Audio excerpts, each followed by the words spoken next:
Bismillahirrahmanirrahim. Assalamualaikum warahmatullahi wabarakatuh. Perkenalkan kami dari kelompok 9 akan menyampaikan materi terkait dengan teori tentang perkembangan masyarakat.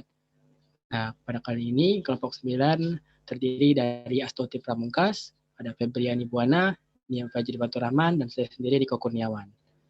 Nah, teori perkembangan yang akan kita bahas kali ini ada dua teori. Yang pertama, teori konflik dari Karl Marx.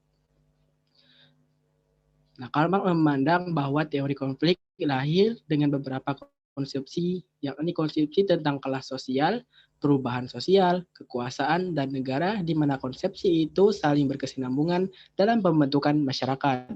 Marx menggunakan peran konflik. Menurut perspektif ini, sejarah masyarakat ditandai pertentangan kelas.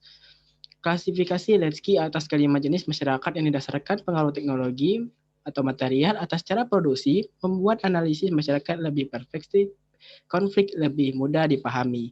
Nah, untuk selanjutnya akan dijelaskan dari Febriani. Baik, saya akan menjelaskan mengenai teori interaksionisme simbolik Max Weber.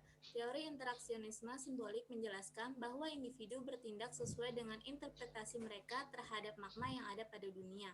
Teori ini juga menjelaskan bahwa setiap orang memberikan makna pada simbol yang kemudian mereka interpretasikan secara subjektif pada simbol-simbol tertentu. Max Weber mengakui peran teknologi bagi perkembangan masyarakat. Bagi Weber, masyarakat terbentuk lewat gagasan atau cara berpikir manusia. Terima kasih. Akan dilanjutkan oleh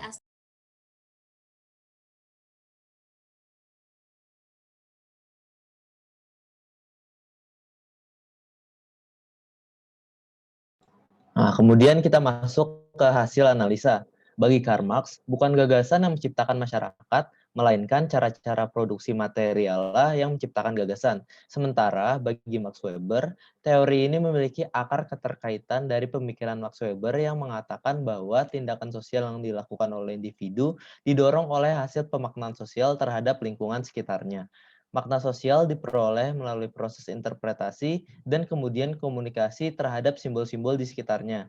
Nah, jadi dalam hal ini Weber bertolak belakang dengan Marx yang justru mengasumsikan gagasan tidak lebih proyeksi cara-cara produksi ekonomi.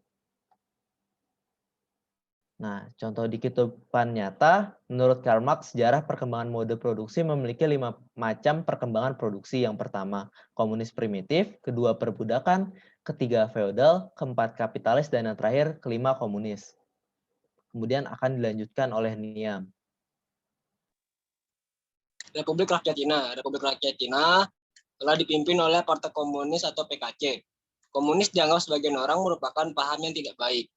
Sebagai negara komunis, kebanyakan ekonomi republik ini telah diswastakan sejak 3 dasawarsa yang lalu. Hukum di Republik Rakyat Cina. Di awal-awal pembentukannya, sistem hukum Cina yang merupakan reduksi dari hasil tarik-menarik antara subsistem hukum Li dan Fa diwarnai dan ditandai oleh adanya ketidaksetaraan di muka hukum dan kewenangan putusan hukum.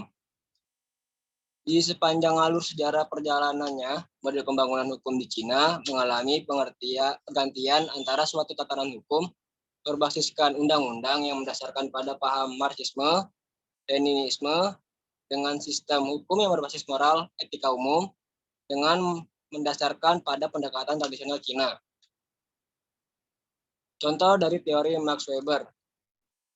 Seseorang memakai brand ternama menunjukkan identitas sosialnya. Yang kedua, orang yang merokok dianggap tidak baik karena karena menyimbolkan gaya hidup yang tidak sehat. Lalu hukum menurut teori Max Weber, dalam masyarakat ini masyarakat lebih dikenal karena simbol yang ditunjukkannya. Yang kedua, suatu hal atau perbuatannya bisa menjadi gambaran orang terhadap dirinya.